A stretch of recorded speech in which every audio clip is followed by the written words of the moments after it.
there, and welcome to another unboxing video. I'm your host, Chaz Marler from Pair of Dice Paradise, joined by my occasional co-hostess, Victoria von Buggerson.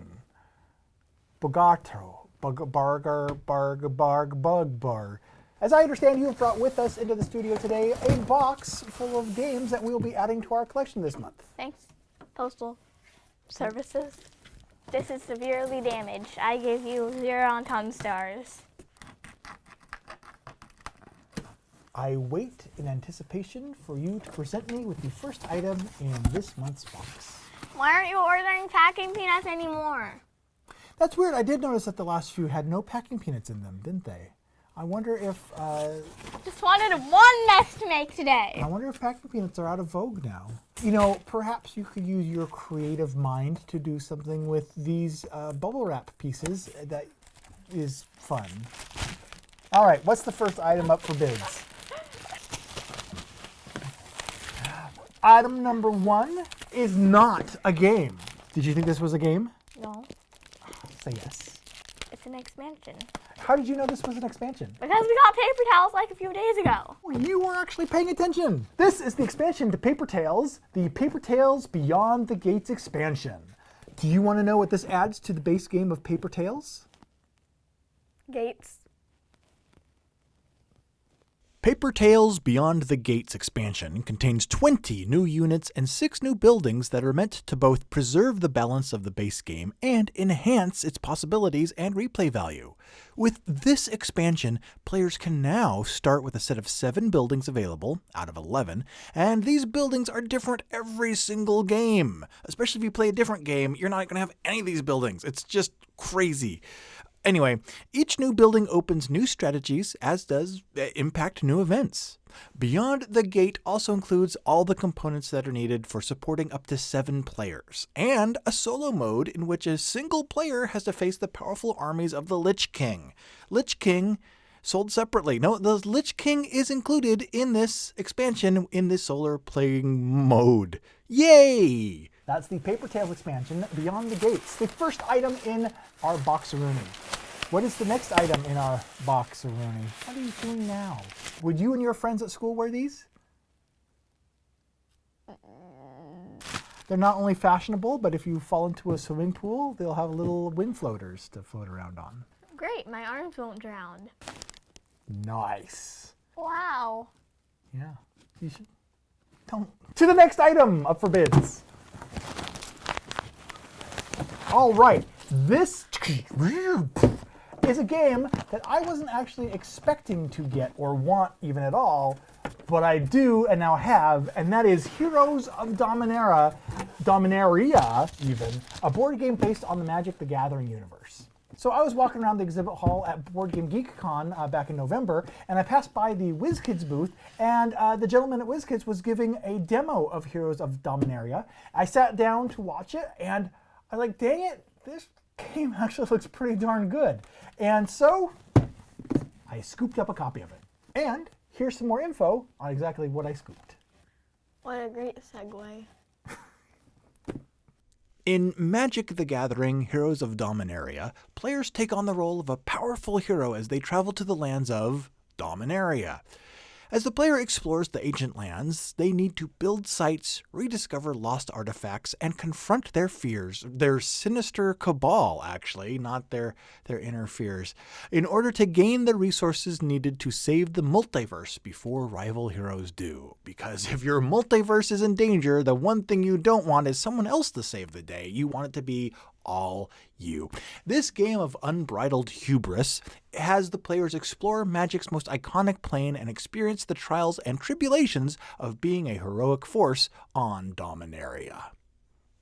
Visit storied locations such as Llanowar, Urborg, and Keld, and draw mana from the world to power abilities and recruit heroes to aid in your quests. But not to aid the other players, because again, it's all about you. Yay for you.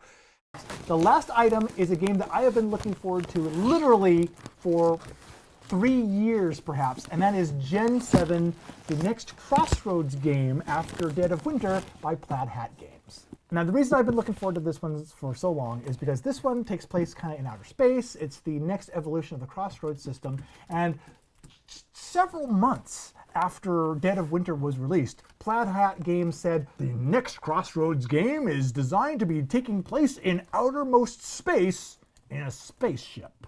That's what they said. And then after they said that, nothing happened.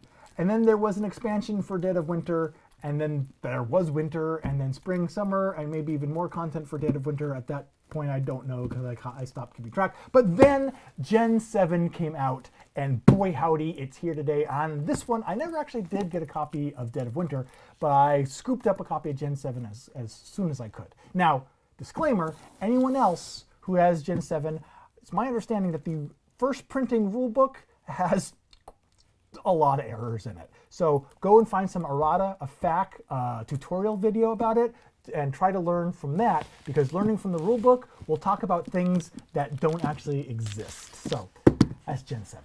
Do you want to know even more about Gen 7? Do you? No. An international colony ship has just left an exhausted Earth, headed for a distant planet in the Epsilon Eridani system, is what I'm calling it. 13 generations will be born on this vessel before it reaches its destination, and each generation will be a steward of the hopes and ideals of the human species. And for 6 generations, everything has gone according to plan. It's been great. But now, just as a new command team takes control of the ship, a terrible mystery emerges that will threaten the entire mission. The commanders of Generation 7, or Gen 7, are about to discover that everything is not as it seems, and the fate of the human species will hang on the choices that they make. In the tradition of the award-winning Dead of Winter, Gen 7, a Crossroads game, is a grand narrative game with multiple possibilities. The choices that players make as they play will alter the direction of the story. Gen 7 will constantly challenge its players with a variety of unique situations that force them to make very difficult moral decisions. Will you compromise your integrity to ensure the safety of your crew? Will you value their lives over the safety of the mission? Don't ask me, because I have no idea what decisions you're gonna make when you play this game. But as for me, well, good luck to you.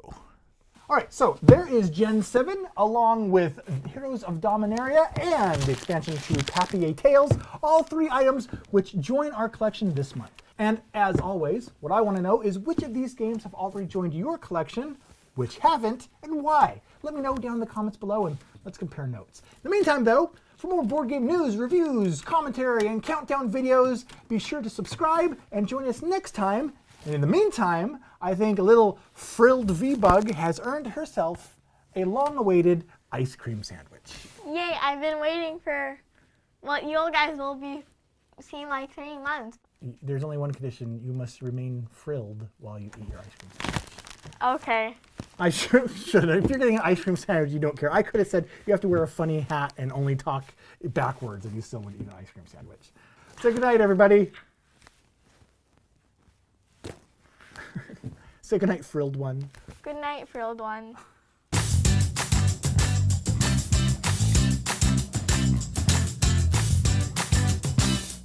I'd punish you by telling you to go to your room, but in wearing that, you're already being pretty punished. Oh. My frill extends. Does it mean that you're frightened and afraid, trying to make yourself look larger?